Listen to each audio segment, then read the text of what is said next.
শুনছেন শ্রুতিকাব্য প্রেজেন্টস রহস্য গল্প নীরব ছায়া।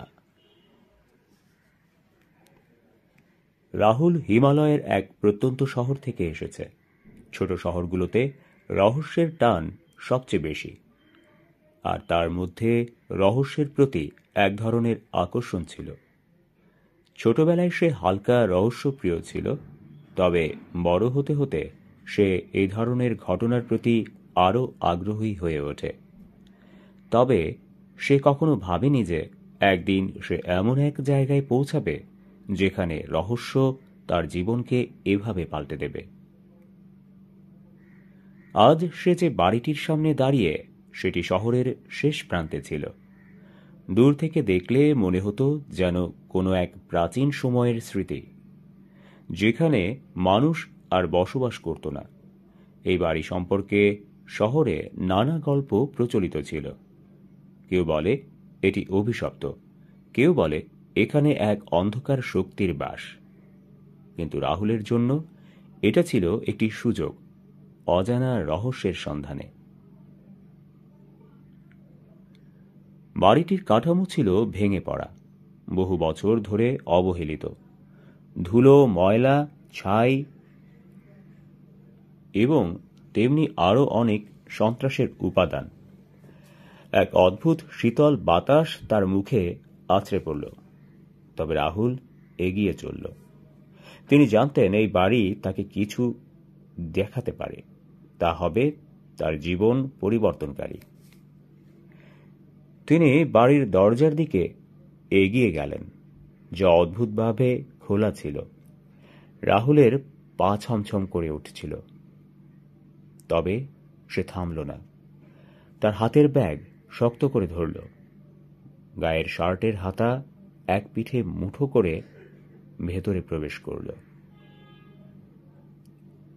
বাড়ির ভেতরে ঢুকে প্রথম যে জিনিসটি রাহুল লক্ষ্য করল তা ছিল পুরনো বই, ছড়িয়ে ছিটিয়ে থাকা আসবাব এবং দেয়ালে লেগে থাকা ধুলোর স্তর। বাড়ির ভেতরের সমস্ত কিছু যেন বলছিল এখানে কিছু একটা ঘটেছিল, কিন্তু তা কখনো বের হবে না। রাহুলের মনে হচ্ছিল যে এই বাড়ির দেয়ালগুলো তার চেয়ে অনেক কিছু জানে, কিন্তু তারা কিছুই বলছে না।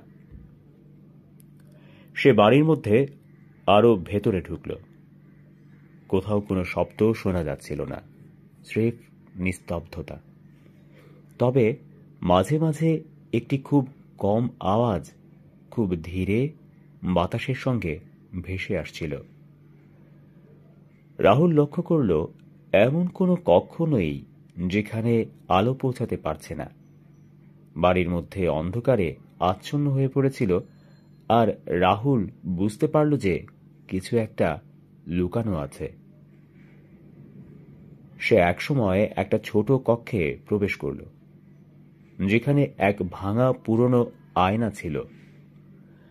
আয়নার সামনে দাঁড়িয়ে সে কিছু অদ্ভুত অনুভব করল। তার পেছনে যেন একটা ছায়া সরে গেল। তিনি তাড়াতাড়ি ঘুরে তাকালেন, কিন্তু কিছুই দেখতে পেলেন না।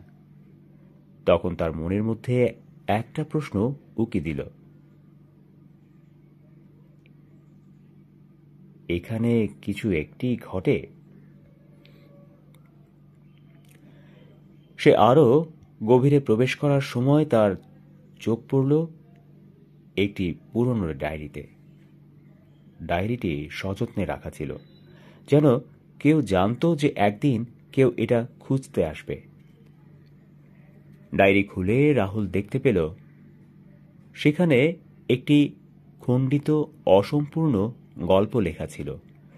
গল্পের মূল বিষয় ছিল একটি প্রাচীন পরিবারের, যারা এই বাড়ির মালিক ছিল। তবে পরিবারের সদস্যরা কোথায় গেল এবং কিভাবে বাড়িটি এত ভয়ানক হয়ে উঠল, এইসব প্রশ্নের উত্তর ছিল পুরোপুরি রহস্যময়। ডায়েরিটি পড়ার পর রাহুল কিছুটা বিভ্রান্ত হয়ে পড়ল। সে বুঝতে পারছিল না কিভাবে সে এই রহস্যের সঠিক সমাধান পাবে। তবে তার মনে হয়েছিল যে কোথাও না কোথাও এর সমাধান তো লুকিয়ে রয়েছেই। সে বাইরে বের হওয়ার সময় এক নারীকে দেখতে পেল, যার গা কালো, চুল আর রহস্যময় চোখ ছিল। তার নাম ছিল মৌ। মৌ জানালো যে তার পরিবারও এই বাড়ির সাথে কোনোভাবে জড়িত ছিল। সে বলল, এই বাড়িতে এক অন্ধকার শক্তি বাস করে, যা মুক্তি পেলে শহরের প্রতিটি কোণাকে গ্রাস করে ফেলবে। তবে আমার পরিবার অনেক আগেই বাড়িটি ছেড়ে চলে গিয়েছিল।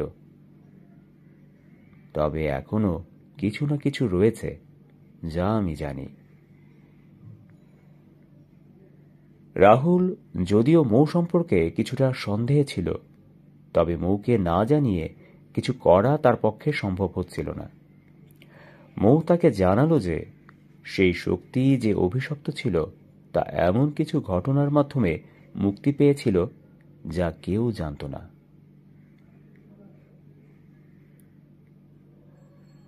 রাহুল এবং মৌ রাতের অন্ধকারে বাড়ির ভেতর আরো গভীরে প্রবেশ করল। তাদের পা বাড়ানোর সাথে সাথেই বাড়ির ভেতরের ঠান্ডা বাতাস তাদের শরীরকে শীতল করে দিচ্ছিল। বাড়ির প্রতিটি কোণে যেন এক অদৃশ্য শক্তি তাদের অনুসরণ করছিল। রাহুলের মনে হচ্ছিল বাড়ি নিজেই যেন তাদের দিকে তাকিয়ে রয়েছে, তাদের প্রতিটি পদক্ষেপ শোনার জন্যে। মৌ বাড়ির কিচেনের দিকে এগিয়ে গেল। এই জায়গাটি সবচেয়ে অদ্ভুত, মৌ বলল। এখানে কিছু ঘটেছিল, আমি অনুভব করি। আমরা যেখানেই যাব তা আমাদেরকে সরাসরি সেই জায়গায় নিয়ে যাবে, যেখানে একসময় অন্ধকার শক্তি প্রাধান্য বিস্তার করেছিল।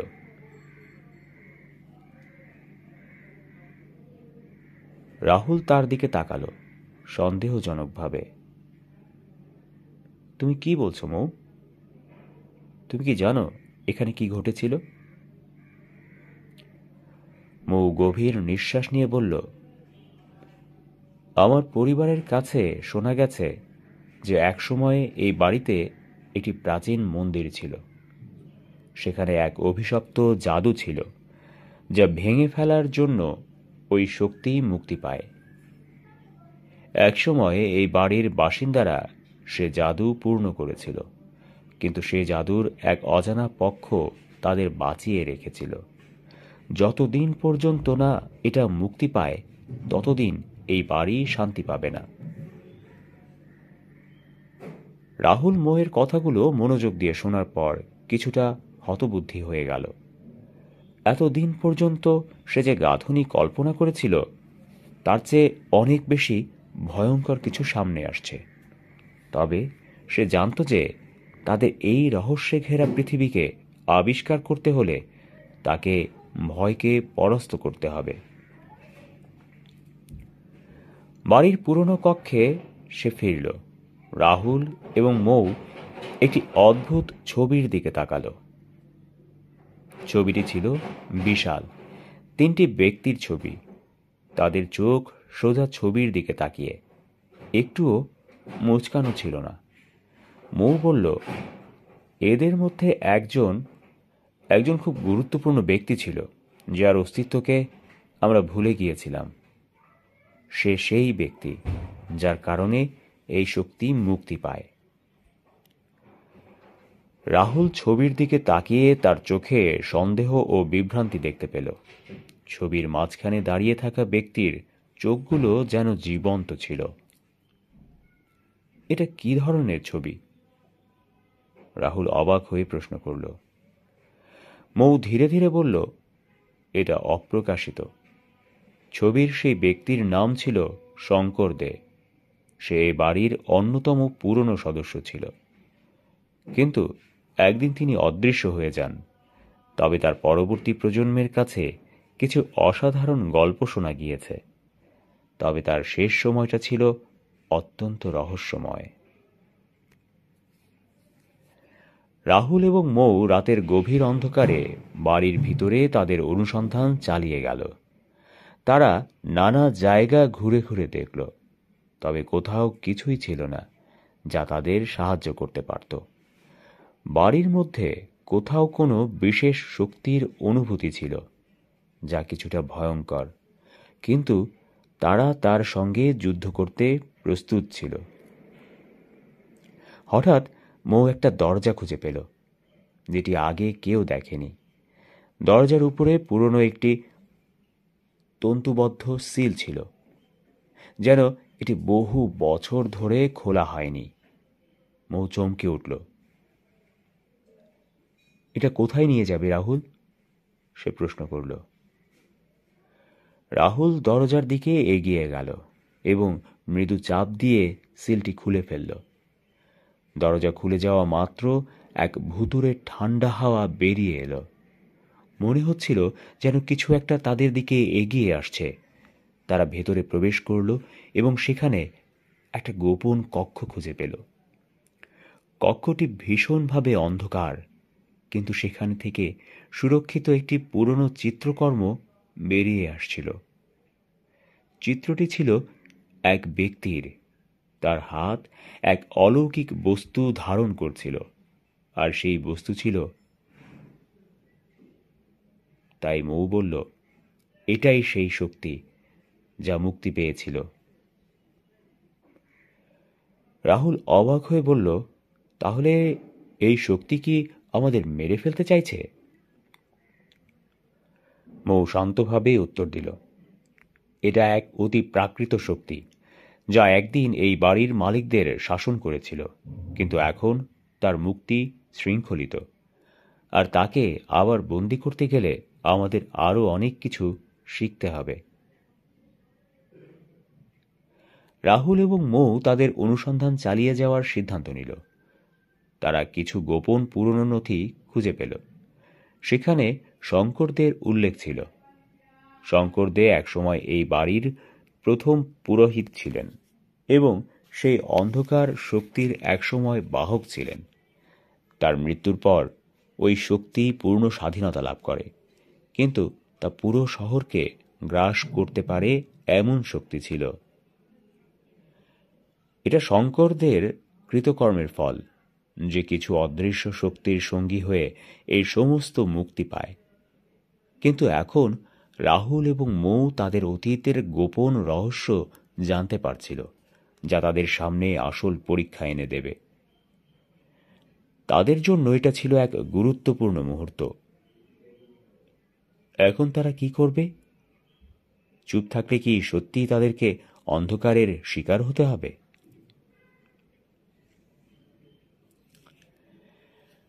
রাহুল এবং মৌ চুপচাপ একে অপরকে দেখে দাঁড়িয়েছিল। তাদের সামনে শঙ্করদের অতীত এবং সেই অন্ধকার শক্তির সঙ্গতি ছিল। তারা জানত এই শক্তি মুক্ত হয়ে গেছে, এবং যদি তাদের কাজটি সঠিকভাবে না করা হয়, তাহলে পুরো শহরও এর শিকার হতে পারে।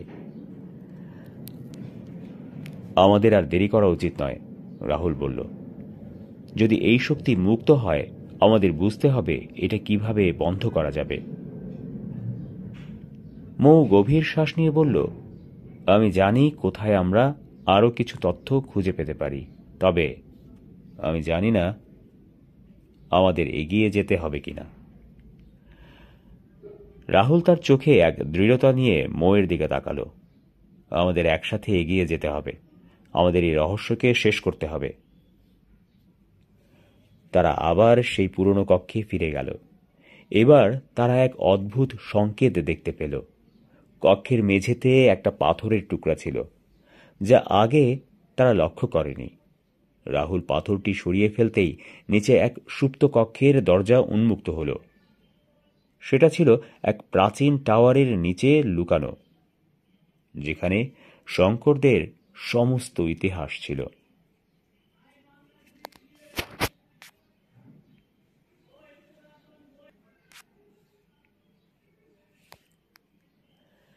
টাওয়ারের নিচে প্রবেশ করতেই তারা এক ভয়াবহ দৃশ্য দেখতে পেল। পুরো কক্ষটি ছিল সাদা ধোঁয়ায় ঢাকা। তারা দরজাটি খুলে ভেতরে প্রবেশ করতেই শঙ্করদের পুরনো বেদির সামনে এসে দাঁড়াল। তবে এই বেদিটি ছিল গা ঢাকা, ছায়ায় আচ্ছন্ন, যেন এর ভেতর থেকে কোনো অজানা শক্তি বেরিয়ে আসবে। রাহুল এবং মৌ একে অপরকে দেখল। এটা কি? রাহুল প্রশ্ন করল। তার কণ্ঠে এক অনিশ্চয়তা ছিল। এটা সেই শক্তির কেন্দ্র, মৌ বলল, যেখানে শঙ্করদেব তার জীবনের শেষ সময় পর্যন্ত অবস্থান করেছিলেন।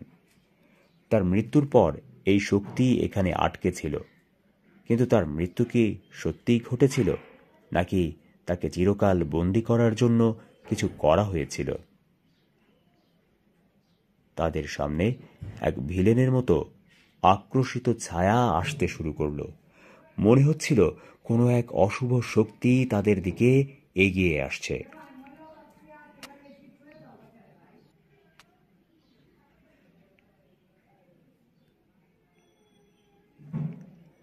ঠিক তখনই পুরনো টাওয়ারের মাঝখান থেকে এক অদ্ভুত কণ্ঠ ভেসে এলো। তোমরা ভাবছ কি আমাকে মুক্তি দেবে? তোমরা জানো না আমি এখানে কেন আছি। রাহুল ও মৌ চমকে গেল।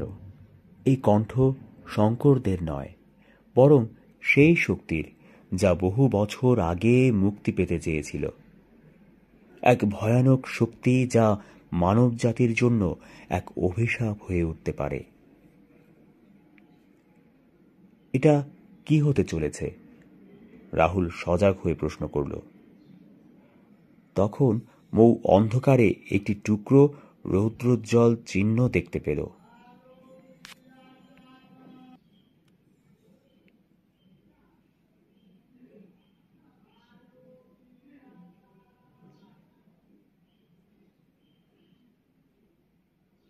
একটি বই, পুরনো, ভাঙাচোরা। বইটির মধ্যে গোপন সূত্র ছিল, যা শেষ পর্যন্ত এই অশুভ শক্তির জালে ফাঁস হওয়া থেকে তাদের মুক্তি দেবে। তারা বইটি খুলে তার পুরনো পাতা উল্টাতে শুরু করল। হঠাৎ একটি নাম বেরিয়ে এলো, দেবব্রত।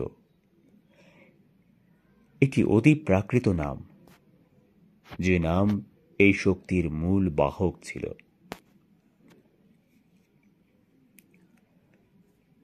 দেবব্রত? সে কি? রাহুল প্রশ্ন করল। সে ছিল শঙ্করদের পূর্বসূরি, যে এই শক্তিকে দখল করেছিল, তবে তার নিজেকে জড়িয়ে রেখেছিল শপথে। সে ছিল একজন জাদুকর, যিনি মানুষের মৃত্যু ঘটানোর জন্য এই শক্তি ব্যবহার করেছিল। সে তার আত্মাকে সেই অন্ধকার শক্তির সাথে যোগ করে দিয়েছিল। কিন্তু শেষ পর্যন্ত সে নিজেই এই শক্তির শিকার হয়ে মারা গিয়েছিল, মৌ বলল।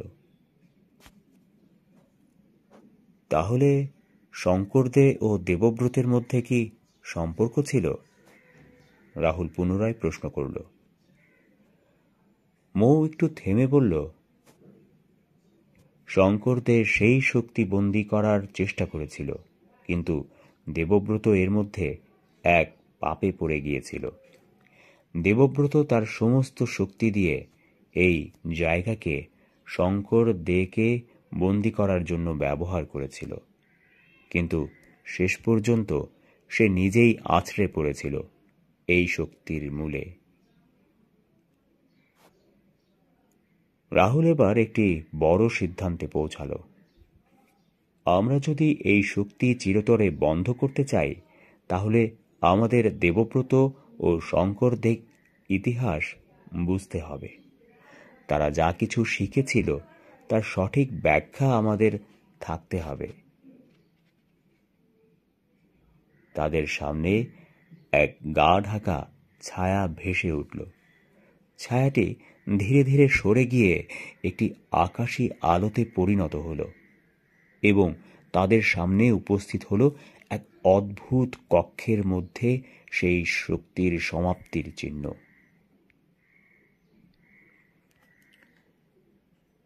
রাহুল এবং মৌ জানত তাদের সামনে এক কঠিন লড়াই অপেক্ষা করছে।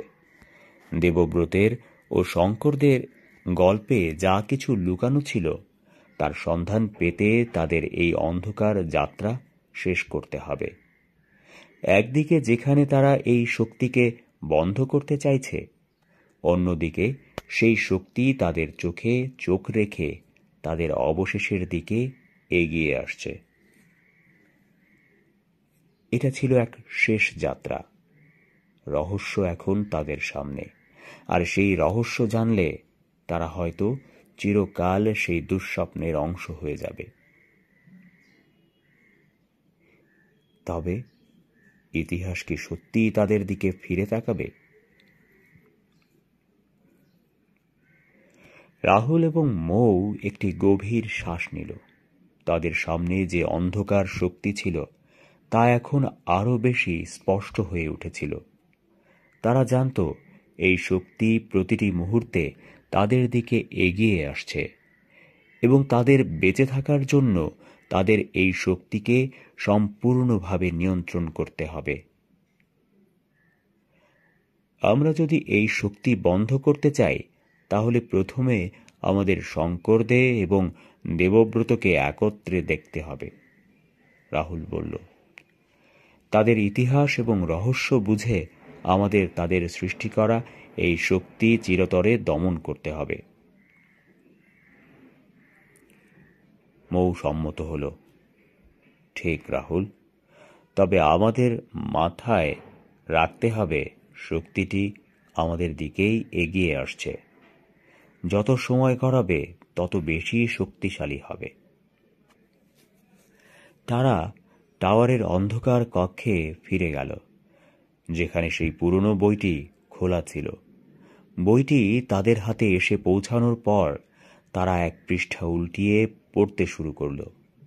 সেখানে লেখা ছিল, যে কেউ যদি এই শক্তির মূল কেন্দ্রে পৌঁছাতে চায়, তাকে দুই রূপান্তর করতে হবে: অভ্যন্তরীণ অন্ধকার এবং বাইরের শাশ্বত আলোর মধ্যকার ভারসাম্য। অন্যথায় শক্তি উন্মুক্ত হয়ে পৃথিবীকে ধ্বংসের দিকে ঠেলে দেবে। রাহুল বইটির পৃষ্ঠা থেকে চোখ সরিয়ে মৌয়ের দিকে তাকালো।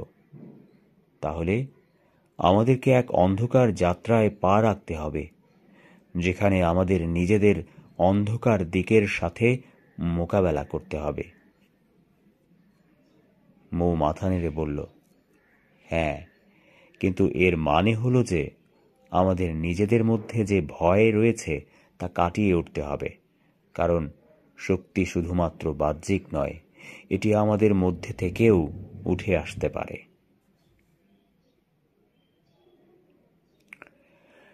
যতই তারা এই শক্তির সন্ধানে এগিয়ে চলছিল, ততই তারা বুঝতে পারছিল যে তাদের শঙ্করদে ও দেবব্রতের অতীতকে জানতে হবে। তারা টাওয়ারের নিচে আরো গভীরভাবে প্রবেশ করল, যেখানে পুরনো কাঠের জানালাগুলি এবং অন্ধকার কোণগুলি যেন আরো বেশি হিমশীতল ও ভয়াবহ হয়ে উঠছিল। হঠাৎ একটি দরজা খুলে গেল এবং এক পুরনো কক্ষে তারা প্রবেশ করল। কক্ষটির মাঝখানে একটি পুরনো মূর্তি ছিল, যার চোখ দুটি যেন জীবন্ত হয়ে তাদের দিকে তাকিয়েছিল। মূর্তিটি ছিল শঙ্করদের, এবং তার পাশে ছিল একটি কাঠের ক্যালকুলেটর, যেখানে লেখা ছিল কিছু অজানা ভাষায়। রাহুল জিজ্ঞেস করল, এটা কি? মৌ বলল, এটা শঙ্করদের শেষ বাণী, যেটি তিনি লেখার পর মৃত্যুর আগে রেখেছিলেন। এটা এই শক্তির মূল সূত্র। রাহুল ক্যালকুলেটরটি হাতে নিয়ে শব্দগুলো অনুবাদ করতে শুরু করল। যা বেরিয়ে এলো তা ছিল আরও একটি গভীর রহস্য। শঙ্করদের মৃত্যুর আগের রাতেই তার শক্তির নিয়ন্ত্রণ হারানোর কথা লেখা ছিল। তার এই শক্তির দিকে আরও একটি শক্তি চোখ রেখেছিল, আর সেই শক্তিটি শঙ্করদের মৃত্যুর পর এই বাড়ির ভেতরে প্রবাহিত হয়ে গিয়েছিল। রাহুল ভাবল, তাহলে দেবব্রত কি এই শক্তিকে নিয়ন্ত্রণ করতে চেয়েছিল?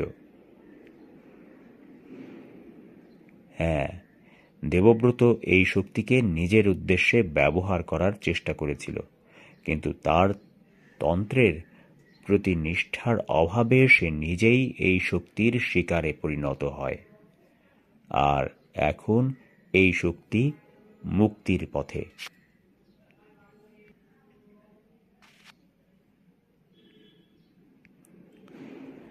রাহুল এবং মৌ আরো গভীরভাবে জানত যে তাদের সময় খুবই কম।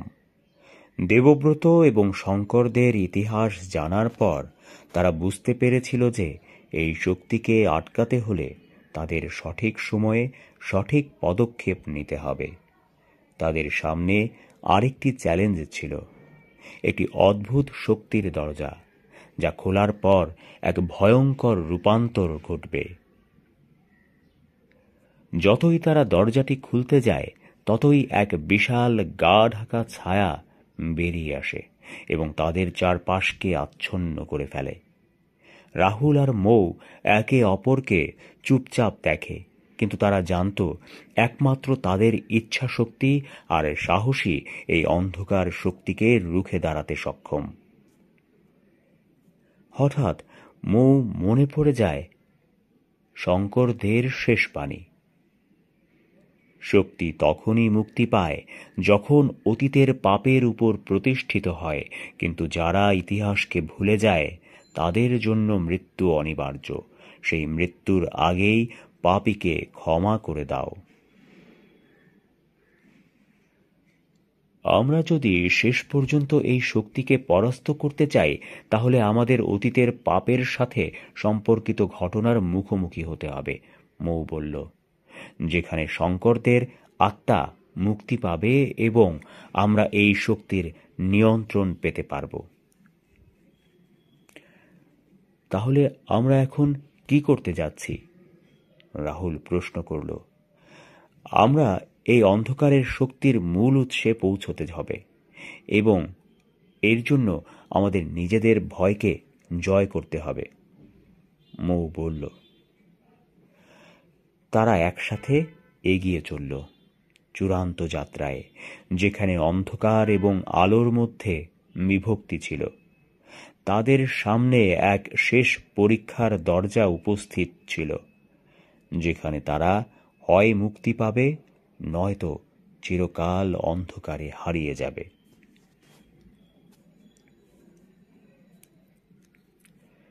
দরজা খুলতেই তাদের সামনে এক বিস্ময়কর দৃশ্য দেখা গেল। সেখানে একটি কালো সাগর ছিল এবং তার মাঝখানে দাঁড়িয়ে ছিল দেবব্রত। তার চোখে ছিল এক অসীম তীক্ষ্ণতা, যেন সে তাদের শেষ বিচারের জন্য অপেক্ষা করছিল। তোমরা আমাকে পরাস্ত করতে চাও, দেবব্রত বলল, তবে তোমরা জানো না আমার শক্তি চিরকাল অমর। রাহুল এবং মৌ একে অপরকে দেখে সাহস পেল। রাহুল বলল, আমরা জানি দেবব্রত, তোমার শক্তি যদি আমাদের কাছে আসে তবে আমরা তোমাকে মুক্তি দেব। দেবব্রত হাসল, তবে তোমরা ভুলে গেছ সেই শক্তি কখনো তোমাদের মুক্তি দেবে না।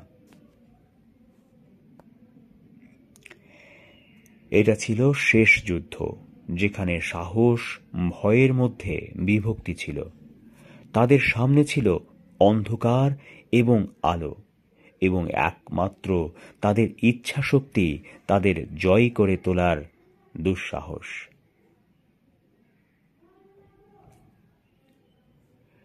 দেবব্রতের মুখে হাসির ঝিলিক ছিল, যেন সে নিশ্চিত ছিল যে তার শক্তির সামনে রাহুল এবং মৌ কিছুই করতে পারবে না। তবে রাহুল এবং মৌ একে অপরের দিকে তাকিয়ে আবারও সাহসী হয়ে উঠছিল। তারা জানত তাদের একমাত্র লক্ষ্য হল দেবব্রত এবং এই অন্ধকার শক্তির অভিশাপ থেকে মুক্তি পাওয়া। দেবব্রত বলল, তোমরা যদি বিশ্বাস করো যে তোমরা আমাকে পরাস্ত করতে পারবে, তাহলে তোমরা ভুল করছ।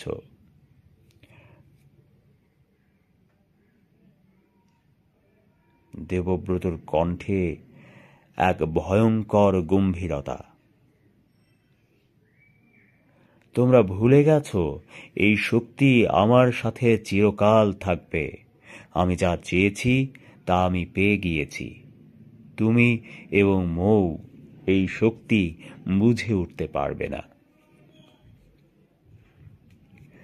তবে রাহুল এবং মৌ জানত যে এই যাত্রায় তাদের সফলতা নির্ভর করবে এক গুরুত্বপূর্ণ সিদ্ধান্তের উপর।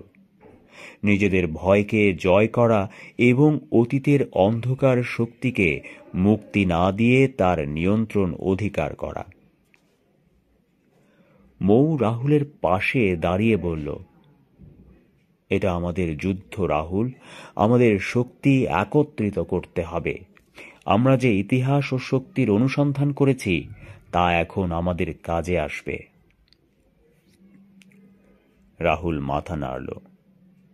ঠিক, এই শক্তির প্রতি আমাদের কোনো ভীতির জায়গা নেই। আমরা ইতিহাসের ভুল বুঝে ফেলব না। দেবব্রত তার হাতটি তুলে ধরল এবং অদ্ভুত এক শক্তি চারপাশে ছড়িয়ে পড়ল। এক মুহূর্তের মধ্যে চারপাশে ঘূর্ণি সৃষ্টি হতে লাগল। তার চোখ দুটি শিখার মতো জ্বলজ্বল করে উঠল, যেন সব কিছু নিজের দখলে নিয়ে নিয়েছে। তোমরা যদি এমনকি শেষ পর্যন্ত আমাকে পরাস্ত করেও ফেলো, আমি তোমাদের শান্তি দেব না, দেবব্রত বলল। এই শক্তি চিরকাল থাকবে এবং তার সামনে কিছুই টিকবে না। তবে রাহুল জানত শেষ লড়াইটি আসল। মনের মধ্যে এক দৃঢ় প্রত্যয় নিয়ে সে তার হাতটি সামনে প্রসারিত করে বলল, আমরা তোমার শক্তি থেকে ভয় পাই না। আমরা জানি তুমি যে ক্ষমতার উপর নির্ভর করছো সেটা এক মিথ্যে। আমাদের একমাত্র শক্তি হচ্ছে আমাদের ইচ্ছা শক্তি। মৌ সাহসী হয়ে বলল, আমরা অতীতের ভুলকে সামলিয়ে অন্ধকারের শক্তি ভেঙে ফেলার জন্য এখানে একসাথে এসেছি।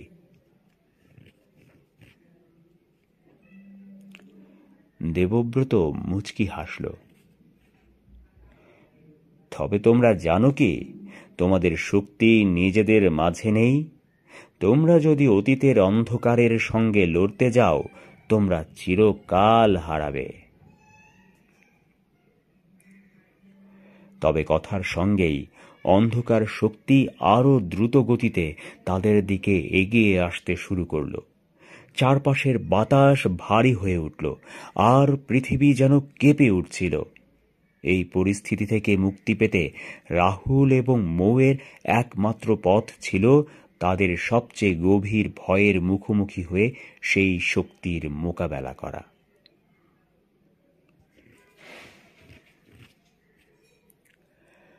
অন্ধকার এবং আলো দুটোই তাদের সামনে ছিল। দেবব্রতের শক্তির বিপরীতে তাদের শাসনকে জয় করতে হবে, যেখানে তাদের সাহস এবং নিজের শক্তির বিশ্বাসই একমাত্র অস্ত্র। মৌ হাতে একটি প্রাচীন মুদ্রা তুলে ধরল। এটি সেই চিহ্ন যা শঙ্করদে এবং দেবব্রত একটি সময় ব্যবহার করেছিল তাদের যুদ্ধে। এই মুদ্রাটি আমাদের জানাবে কিভাবে সেই শক্তিকে প্রতিরোধ করা যায়। রাহুল তার দিকে তাকাল। তাহলে আমাদের কি করতে হবে? মৌ মুদ্রাটিকে উজ্জ্বল আলোর দিকে নিয়ে গিয়েছিল। তার হাতের নিচে মুদ্রার ভেতর থাকা রহস্যময় চিহ্নটি উজ্জ্বল হয়ে উঠল। এই চিহ্ন দিয়ে আমরা দেবব্রতের শক্তি বন্ধ করতে পারব। এটি সেই অলৌকিক শক্তির ভেদরেখা, তবে আমাদের একে পরিপূর্ণভাবে প্রয়োগ করতে হবে, এবং আমরা যদি একটুও ভুল করি তাহলে শক্তি আমাদের গ্রাস করে ফেলবে। রাহুল বলল, তাহলে আমাদের শক্তি একত্রিত করতে হবে এবং আমাদের ভয়কে জয় করতে হবে। তারা একে অপরের হাত ধরল এবং একসাথে মুদ্রাটির মধ্য থেকে একটি সাদা আলোর সৃষ্টি হল। সাদা আলো ছড়িয়ে পড়তে লাগল এবং দেবব্রতের শক্তি ধীরে ধীরে কমে আসতে শুরু করল। দেবব্রত চিৎকার করে উঠল, এটা কি হচ্ছে? রাহুল এবং মৌ একসাথে বলল, তোমার শক্তি আর টিকবে না দেবব্রত, আমরা অতীতের অন্ধকারকে বন্ধ করতে এসেছি। আলোর প্রবাহ আরও শক্তিশালী হয়ে উঠল। দেবব্রত এক মুহূর্তে তার শক্তির বাইরে বেরিয়ে আসতে পারছিল না।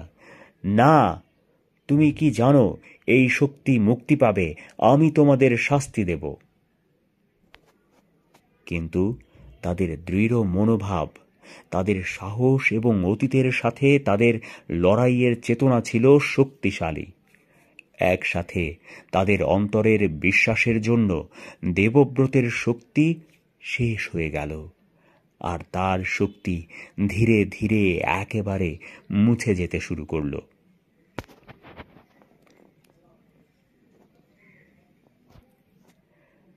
দেবব্রত তার শক্তি হারিয়ে ভেঙে পড়ল এবং তার মুখ থেকে এক করুণ চিৎকার বেরিয়ে এলো। তবে শঙ্করদের আত্মা শান্তি পেল, আর পুরো বাড়ি থেকে অন্ধকারের শক্তি মিলিয়ে গেল। রাহুল এবং মৌ একে অপরকে দেখে হাসল। এটা শেষ, রাহুল বলল। হ্যাঁ, আমরা শেষ পর্যন্ত জিতলাম, মৌও হাসি দিয়ে উত্তর দিল।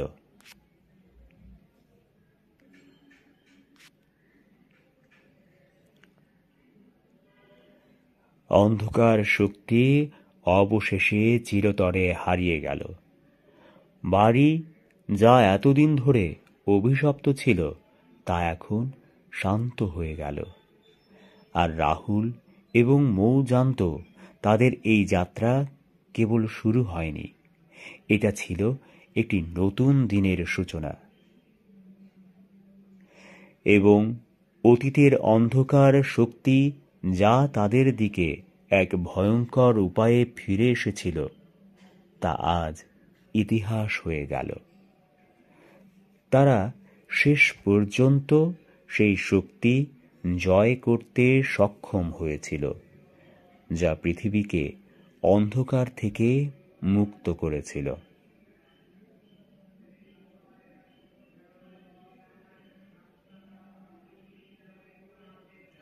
এভাবেই রহস্য এবং রোমাঞ্চের এক যাত্রা শেষ হলো। কিন্তু রাহুল এবং মৌ জানত এই জয় তাদের জীবনের সবচেয়ে গুরুত্বপূর্ণ অধ্যায় হয়ে থাকবে।